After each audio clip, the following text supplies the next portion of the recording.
Hello everyone, welcome on my YouTube channel Ravi sir physics. तो students, आज हम बात करेंगे ये सेल के पैरेलल कॉम्बिनेशन के बारे में। तो स्टूडेंट्स, आप पिछले वीडियो में देख चुके हैं, हमने डिस्कस किया था सेल।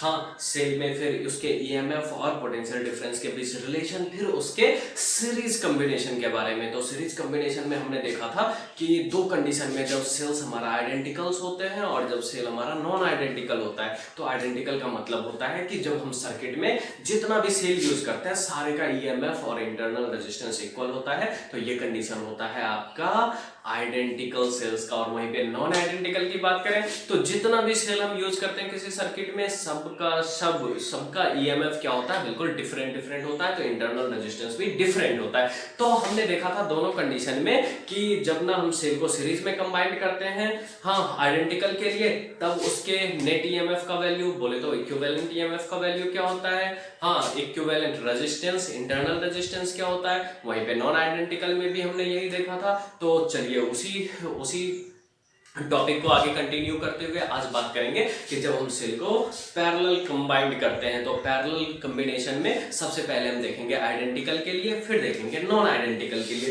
तो देखिए, पहला कंडीशन है आइडेंटिकल सेल। तो आइडेंटिकल सेल फिर वही करेंगे कि जितना भी सेल हम कनेक्ट करेंगे सर्किट में, सबका ईएमएफ इक्वल होना चाहिए, इंटरनल रेजिस्टेंस इक्वल होना चाहिए। तो क्या कंडीशन होता है। फिर जब वो नॉन इक्वल होता है तब क्या होता है। और ये भी देखेंगे कि किस कंडीशन में हमें सीरीज कॉम्बिनेशन करना चाहिए और किस कंडीशन में पैरेलल करना चाहिए। और ये डिपेंड करता है आपके सर्किट के एक्सटर्नल रेजिस्टेंस के वैल्यू पर और इंटरनल रेजिस्टेंस के वैल्यू पर। ठीक है, तो आइए वीडियो देखते हैं, फिर आपको कैसा लगता है वीडियो ये आप हमें जरूर बताइए। आप कमेंट करिए, अगर अच्छा लगता है हमारा चैनल सब्सक्राइब करिए, हाँ, दोस्तों के साथ शेयर करिए और वीडियोस को लाइक करिए। इससे क्या होता है कि हमें एनर्जी मिलती है और नया नया वीडियोस आपके लिए लाते हैं। ठीक है, आइए कंसंट्रेट करते हैं आज के क्लास पर। कंसीडर किया आर, तो देखिए हमने क्या किया है, दो सेल कंसीडर किया है, cell 1 cell 2, it's internal resistance R and another cell's internal resistance is also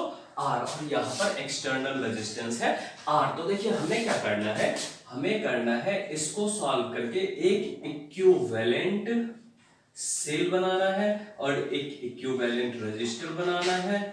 ठीक है, और यहाँ पे ये एक्सटर्नल रेजिस्टेंस आर लगेगा। ठीक है, और इस कंडीशन में नेट करंट आई का वैल्यू हमें फाइंड आउट करना है कि इसमें से करंट कितना फ्लो हो रहा है। ठीक है, तो देखिए, तो सबसे पहले हम समझते हैं ये दो पॉइंट है ना, इस दो पॉइंट को हम नाम देते हैं ए और बी। सिंस हम कंसीडर कर रहे हैं आइडेंटिकल सेल, तो देखो ए से बी के बीच में पोटेंशियल कितना, ई, फिर ये भी तो ए और बी से भी कनेक्टेड है, इसके बीच का भी पोटेंशियल ई। इसका मतलब पैरेलल कॉम्बिनेशन में आपका पोटेंशियल डिफरेंस होता है कांस्टेंट। आपको पता है, इन parallel combination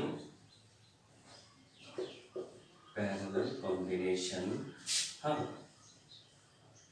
पोटेंशियल डिफरेंस आपका होता है कांस्टेंट।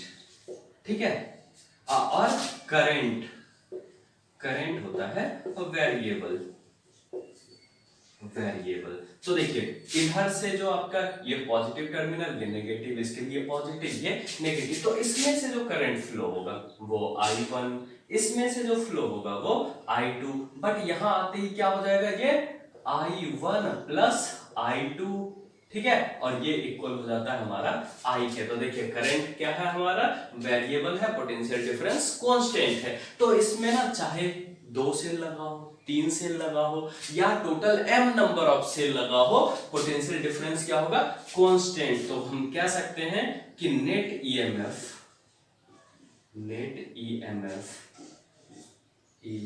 नेट, या फिर कह लें ई इक्विवेलेंट कितना के इक्वल हो जाएगा, ई के इक्वल हो जाएगा। सिंस ये क्या है, आइडेंटिकल सेल है, आइडेंटिकल सेल्स। ठीक है, ई के इक्वल हो गया। अब देखिए, ये जो रजिस्टर किसमें है अब हमारा, पैरेलल कॉम्बिनेशन में। तो आपको हमने वो पहले वीडियो डाल चुका है, मैं डाल चुका हूँ, वो कॉम्बिनेशन ऑफ रजिस्टर, ठीक है। वहां पे आप देखेंगे कि पैरेलल कॉम्बिनेशन जो होता है 1/r इक्विवेलेंट इक्वल टू होता है 1/r प्लस 1/r। r करेंगे तो क्या हो जाएगा r एलसीएम, ठीक है, 1 + 1, और करेंगे 1/r equivalent equal to 2/r, और कर ले दोनों का रेसिप्रोकल ले लेते हैं तो r इक्विवेलेंट इक्वल टू हो जाएगा r/2 हो जाएगा ना। तो ये हो गया किसके लिए, जब for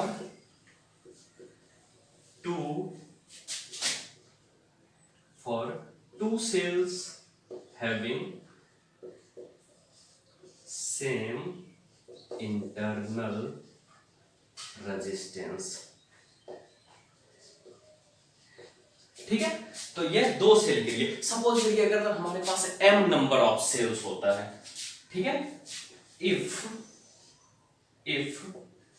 we have total m number of cells, तो क्या होगा इस कंडीशन में E इक्विवेलेंट, तो E इक्विवेलेंट हमने बताया कि अगर आइडेंटिकल होता है तो चाहे जितना भी सेल लगा ले उसका ईएमएफ इक्वल होता है, तो ये E ही होगा। और ये तो हो गया मेरा E इक्विवेलेंट। अब निकालेंगे R इक्विवेलेंट,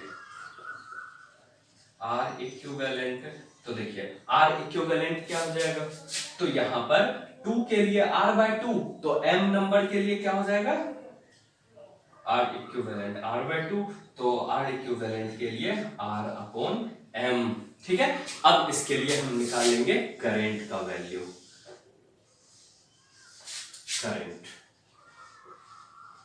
करंट के लिए फॉर्मूला क्या होता है, net EMF upon net resistance. तो देखिए, तो अगर ना ये जैसे ये मेरा मिला E और यहां पर मिला R/2, ठीक है, और ये है R, तो देखिए ये वाला R/2 जो इक्विवेलेंट रेजिस्टेंस मिला है और ये एक्सटर्नल रेजिस्टेंस, ये दोनों सीरीज में कनेक्टेड है। तो जब सीरीज में कनेक्टेड है तो सीरीज में क्या होता है, दोनों प्लस हो जाता है। तो for 2 cells of same EMF and same internal resistance, तो क्या हो जाएगा, current I equal to net EMF कितना निकाले हैं E अपॉन नेट रेजिस्टेंस, तो ये देखिए R/2 प्लस कैपिटल R, ठीक है। तो ये हो गया हमारा किसके लिए, 2 सेल के लिए। अब हमने क्या कंसीडर किया है कि if we have total m number of cells, अगर हमारे पास ना total m number of cell है तो क्या करेंगे, तो देखिए for m numbers of identical cells, तो क्या हो जाएगा I इक्वल टू, फिर वही फॉर्मूला नेट ईएमएफ कितना E upon net internal resistance R/m plus external resistance capital R। इसको सॉल्व करेंगे तो देखिए ऊपर E नीचे नहीं कुछ है तो 1 और m का एलसीएम m क्या हो जाएगा R plus small m into R, और करेंगे I इक्वल टू हो जाएगा m, ये m ऊपर मल्टीप्लाई हो जाएगा m times E upon small r plus small m into capital R, ये वैल्यू मिल गई, ठीक है। तो देखिए ये m नंबर ऑफ रजिस्टर्स के लिए हो गया। अब इसमें स्पेशल केस लेंगे, ठीक है। तो देखिए स्पेशल केस देखते हैं, स्पेशल केसेस, ठीक है। Case 1, if small r is much greater than capital R, ठीक है। अगर स्मॉल r मींस सेल का जो इंटरनल रेजिस्टेंस है वो सर्किट के एक्सटर्नल रेजिस्टेंस से बहुत ज्यादा होगा, तो बताइए ये स्मॉल r के रिस्पेक्ट में कैपिटल R नेग्लिजिबल हो जाएगा। तो जैसे ही नेग्लिजिबल हो जाएगा तो क्या हो जाएगा I equal to small m E upon R, और करेंगे तो I equal to M times E by R। ठीक है, ये एक कंडीशन मिल गया। ठीक है, अब देखेंगे केस टू। केस टू में क्या देखेंगे, if capital R is much greater than small r। ठीक है, अगर कैपिटल R का वैल्यू स्मॉल r से बहुत ज्यादा होगा तो बताइए ये स्मॉल r नेग्लिजिबल हो जाएगा। तो इस कंडीशन में I equal to M E upon M R, देखिए m और m कैंसिल, तो I इक्वल टू मिलता है EMF अपॉन R। तो अब हमको देखना है कि कौन से कंडीशन में ये मेरा पैरेलल कॉम्बिनेशन सुटेबल होगा। कब, जब इंटरनल रेजिस्टेंस सेल का ज्यादा होगा तब वो पैरेलल कॉम्बिनेशन मेरा ज्यादा यूजफुल होगा, या फिर जब एक्सटर्नल रेजिस्टेंस का वैल्यू ज्यादा होगा तब वो हमारे लिए सुटेबल होगा। तो देखिए, तो इसमें ना जब क्या होता है, एक्सटर्नल रेजिस्टेंस का वैल्यू ज्यादा होता है तो उसमें करंट का फ्लो उतना ही होता है जितना एक सेल, हाँ अकेला देखिए E अपॉन R, एक सेल से जितना करंट मिलेगा तो फिर इतना सारा 2 या फिर total m number of cell connect करने का कोई फायदा नहीं है। बट अगर इस कंडीशन में देखेंगे तो देखिए E अपॉन R मींस एक सेल और टोटल उसके m टाइम्स के इक्वल होता है, तो ये हमारा ज्यादा यूजफुल है और ये बिल्कुल यूजफुल नहीं है। तो फिर से बात करते हैं, सीरीज कॉम्बिनेशन में आपने क्या देखा था कि जब capital R means external resistance का वैल्यू ज्यादा होता है तो सीरीज कॉम्बिनेशन यूजफुल होता है, और वहीं पे अगर इंटरनल रेजिस्टेंस सेल का ज्यादा है और सर्किट का कम है तो वहां पे आपका पैरेलल कॉम्बिनेशन ज्यादा यूजफुल है। ठीक है, टेक द स्क्रीनशॉट। अब बात करेंगे नॉन आइडेंटिकल सेल। आइए देखते हैं पहले इस पर एक न्यूमेरिकल, ठीक है, फिर देखेंगे ये parallel combination for non identical cell. ठीक है, तो देखिए हमारे पास क्या है ना, टोटल 1 2 3 4 आइडेंटिकल सेल है, बिकॉज इसका देख लीजिए EMF 12 वोल्ट 12 वोल्ट 12 वोल्ट दिया हुआ है। ठीक है, और सबका एक इंड एक साइड दूसरा इंड दूसरे साइड कनेक्टेड, इसका मतलब ये पैरेलल कॉम्बिनेशन है। और यहाँ पर इंटरनल रेजिस्टेंस दिया हुआ है 2 ओम 2 ओम 2 ओम। ठीक है, इस तरह से ये आपको दिया हुआ है। अब देखिए इसमें से करंट पहले सेल में से फ्लो होगा, पॉजिटिव टर्मिनल से negative terminal I1 I2 I3 I4, और यहाँ जंक्शन पे आते क्या हो जाएगा, सबका सम हो जाएगा I1 plus I2 plus I3 plus I4, और ये मिलकर के हो जाता है टोटल I, और ये वापस यहाँ पे आ ही जाता है। ठीक है, तो आपको पूछना है कि इस सर्किट में नेट करंट का वैल्यू क्या होगा। ठीक है, नेट करंट में फाइंड करना है। तो देखिए नेट करंट फाइंड करने के लिए सबसे पहले क्या करेंगे कि ये जो ना मेरा जितना भी सेल है उसका ना अगर हम नेट EMF निकाल लेते हैं, हाँ जितना भी ये इंटरनल रेजिस्टेंस पैरेलल में है R इक्विवेलेंट निकालेंगे, और इस R इक्विवेलेंट के साथ ये एक्सटर्नल रेजिस्टेंस 10 ओम का सीरीज में आ जाएगा, उसको प्लस कर लेंगे तो नेट रेजिस्टेंस सर्किट का हो जाएगा। और करंट के लिए फॉर्मूला होता है net EMF upon net resistance, और फिर सॉल्व हो जाएगा। तो देखिए क्या करेंगे, इसको एक इक्विवेलेंट EMF बनाएंगे, इक्विवेलेंट रेजिस्टर बनाएंगे, फिर यहाँ पर एक जो एक्सटर्नल रेजिस्टेंस है उसको कनेक्ट करेंगे। ठीक है, तो देखिए यहाँ पर E इक्विवेलेंट, तो E इक्विवेलेंट क्या हो जाएगा, क्योंकि ये पैरेलल कॉम्बिनेशन में है। ठीक है, और A और B देख लीजिए हर ब्रांच में पोटेंशियल डिफरेंस क्या है, EMF क्या है, इक्वल है। ठीक है, तो EMF जब इक्वल है तो क्या हो जाएगा, E इक्विवेलेंट E हो जाएगा, और E यहाँ पे आपको दिया हुआ है 12 वोल्ट, तो E इक्विवेलेंट मिल गया। ठीक है, अब देखेंगे R इक्विवेलेंट।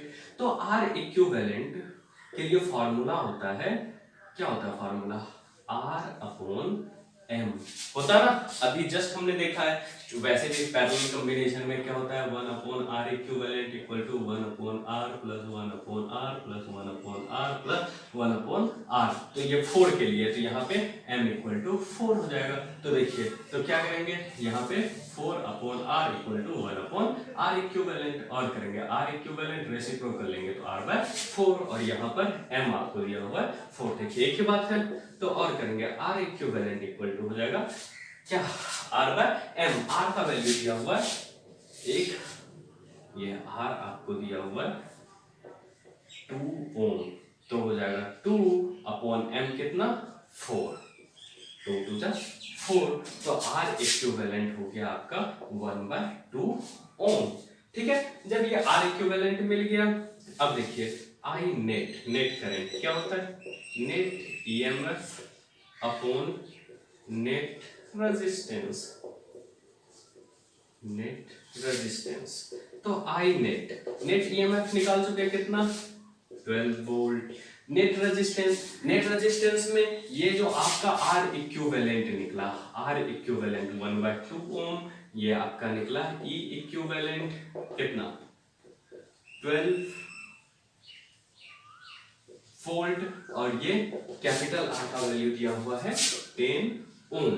तो देखिए क्या हो जाएगा, 10 + 1/2, इसको सॉल्व कर लेंगे, 12 अपॉन 20 + 1/2, और करेंगे I net equal to 12 × 2/20 + 1 means 24/21 ampere, ये आपका हो जाएगा आंसर। ठीक है, तो इस तरह से आप कोई भी न्यूमेरिकल सॉल्व कर सकते हैं। ठीक है, तो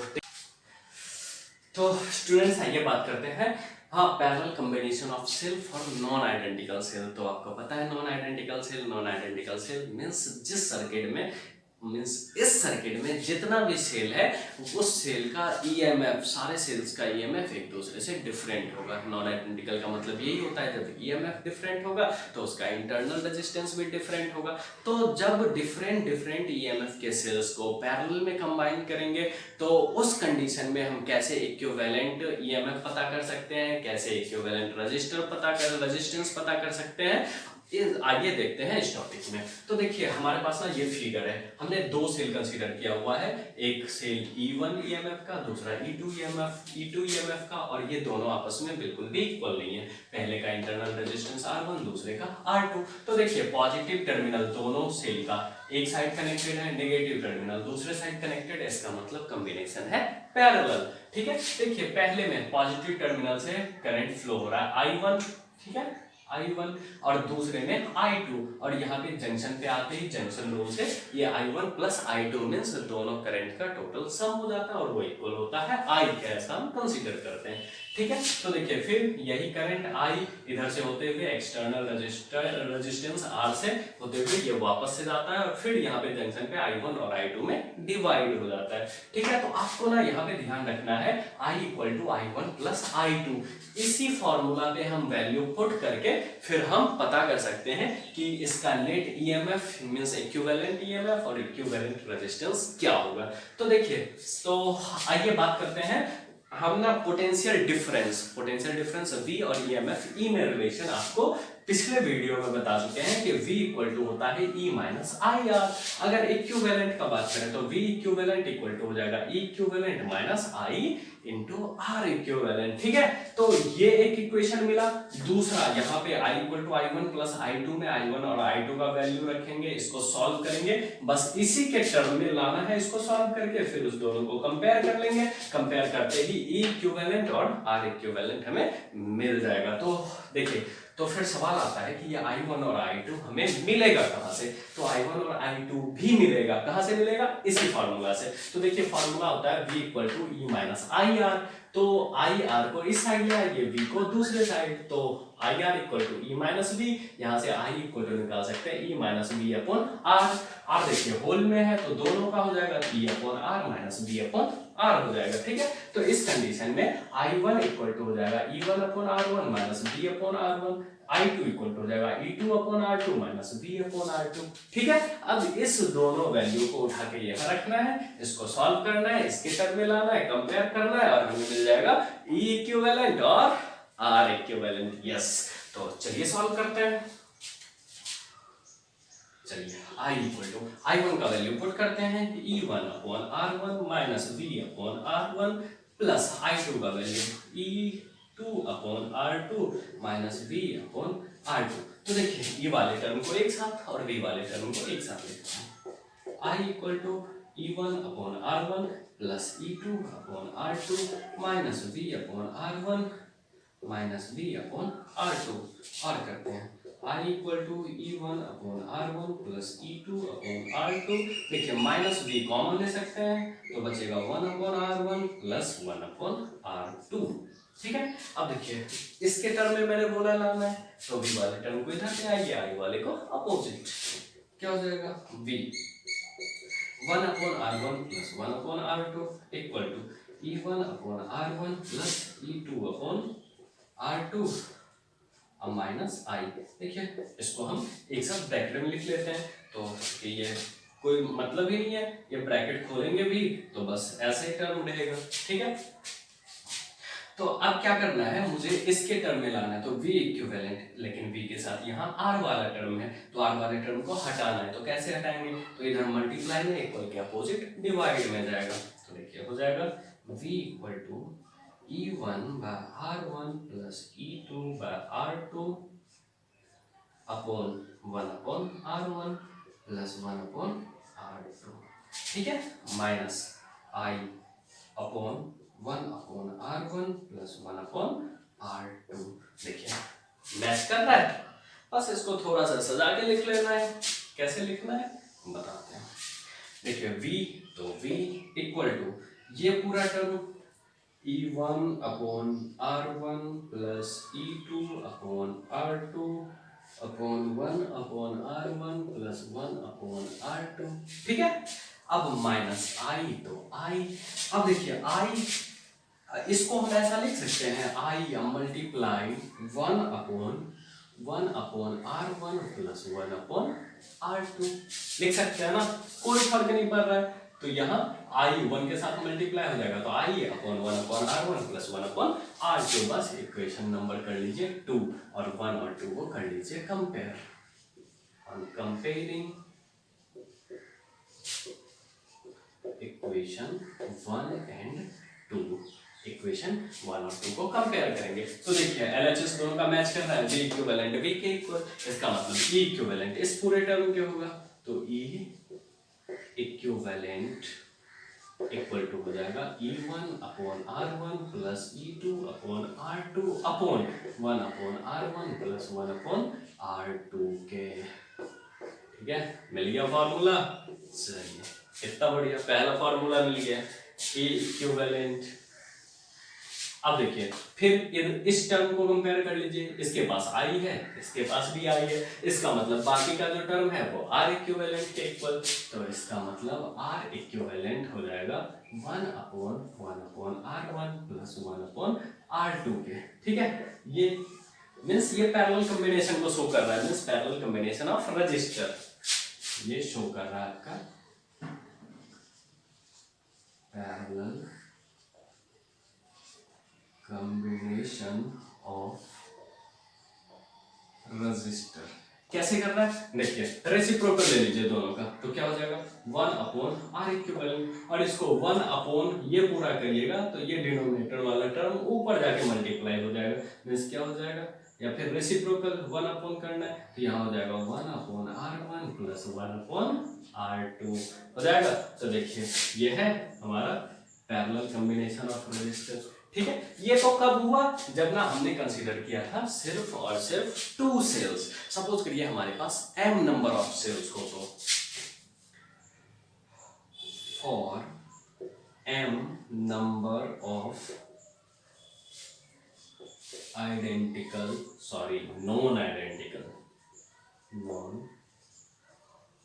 identical sales, for m number of non identical cells, तो देखिए e इक्विवेलेंट क्या हो जाएगा, e1/r1 plus e2/r2 plus e3/r3 plus dot dot कहाँ तक, m टर्म तक em/rm अपॉन, देखिए 1/r1 plus 1/r2 plus 1/r3 plus dot dot dot क्या हो जाएगा em/1/rm। ठीक है, इस तरह से हम क्या कर सकते हैं, m नंबर ऑफ सेल के लिए फॉर्मूला पता कर सकते हैं। फिर इसमें भी आ जाइए, r इक्विवेलेंट m नंबर के लिए क्या हो जाएगा 1/1/r1 plus 1/r2 plus dot dot dot 1/rm times, या फिर और कर सकते हैं 1/r equivalent equal to 1/r1 plus 1/r2 plus dot dot dot 1/rm हो जाएगा ना। देखिए ये मिल गया, ठीक है। अब ये तो मिला मेरा किसके लिए, नॉन आइडेंटिकल सेल के लिए। यहां से चाहें तो आप आइडेंटिकल के लिए भी निकाल सकते हैं इससे, if cells are identical, identical तो सेल जैसे ही आइडेंटिकल होगा मीन्स क्या, E1 equal E2 equal to E3 dot dot dot EM equal to सब किसके इक्वल, E के इक्वल, और R1 equal to R2 equal to R3 dot dot dot RM equal to R, means सब जैसे equal हो जाएगा तो देखिए क्या हो जाएगा इस कंडीशन में, फिर इक्विवेलेंट। तो देखिए हम बात कर रहे थे कि क्या करेंगे, इफ सेल्स आर आइडेंटिकल, ठीक है। नॉन आइडेंटिकल में ही अगर ना हम यहां से नॉन आइडेंटिकल से आइडेंटिकल सॉल्व करना चाहें तो 2 सेकंड में हो जाएगा। कैसे, देखिए यहाँ पे जितना भी ईएमएफ है ना वो ई के इक्वल हो जाएगा, और जितना भी इंटरनल रेजिस्टेंस है वो आर के इक्वल हो जाएगा। तो इसी फॉर्मूला में वैल्यू पुट कर लीजिए, तो क्या हो जाएगा, देखिए ये हो जाएगा E by R plus E by R plus dot dot dot E by R कहां तक, अप टू m टाइम्स होगा ना, upon 1 by R1 plus 1 by R2 plus dot dot dot 1 by R up to m times हो जाएगा। तो इसका जैसे solution लेंगे तो एलसीएम हो जाएगा R, और ऊपर E सम हो जाएगा कहां तक, m टाइम्स तक, तो हो जाएगा m इंटू ई अपॉन, देखिए ये सारा का सारा, सॉरी R1 R2 नहीं होगा, ये सब इक्वल है बिकॉज ये क्या है आइडेंटिकल। तो देखिए नीचे एलसीएम हो जाएगा R कहां तक है, m टाइम्स तक, तो 1 को m टाइम्स तक ऐड करेंगे तो कितना हो जाएगा m, और करेंगे तो देखिए m e upon r into r by m, r और r cancel, m m cancel, तो e इक्विवेलेंट मिला किसके इक्वल, e के इक्वल, ठीक है। उसी तरह आप R इक्विवेलेंट में भी 1 upon R plus 1 upon R up to m times करेंगे तो आज सबका सम कितना, ये एलसीएम हो जाएगा R, ऊपर हो जाएगा m अपॉन R, तो 1 upon R equivalent m upon R, तो R equivalent equal to R upon m। तो ये था आपका नॉन आइडेंटिकल सेल के लिए पैरेलल कॉम्बिनेशन, ठीक है। तो और उससे आप निकाल सकते हैं क्या, आइडेंटिकल वाला कंडीशन भी, ठीक है। तो इसका स्क्रीनशॉट लीजिए, बात करते हैं न्यूमेरिकल, ठीक है। तो देखिए कैसे कॉम्पिटिटिव एग्जाम में टू द फॉर्मूला, बिल्कुल फॉर्मूला बेस्ड आपका न्यूमेरिकल आता है, ठीक है। Take the screenshot. देखिए हमारे पास ये न्यूमेरिकल है, क्या कह रहा है, इन द गिवन फिगर, हाँ voltmeter will record how much voltage, ये वोल्टमीटर कितना वोल्टेज रिकॉर्ड करेगा, ठीक है। तो सबसे पहले हम देखते हैं कॉम्बिनेशन कौन सा है, ये एक सेल ये दूसरा cell, positive negative positive negative. सबसे पहले दोनों सेल का ईएमएफ देख लेते हैं, 18 वोल्ट दूसरा 12 वोल्ट, बहुत नाइंसाफी है। एक का इंटरनल रेजिस्टेंस 2 ओम, दूसरे का 1 ओम, यहाँ भी नाइंसाफी।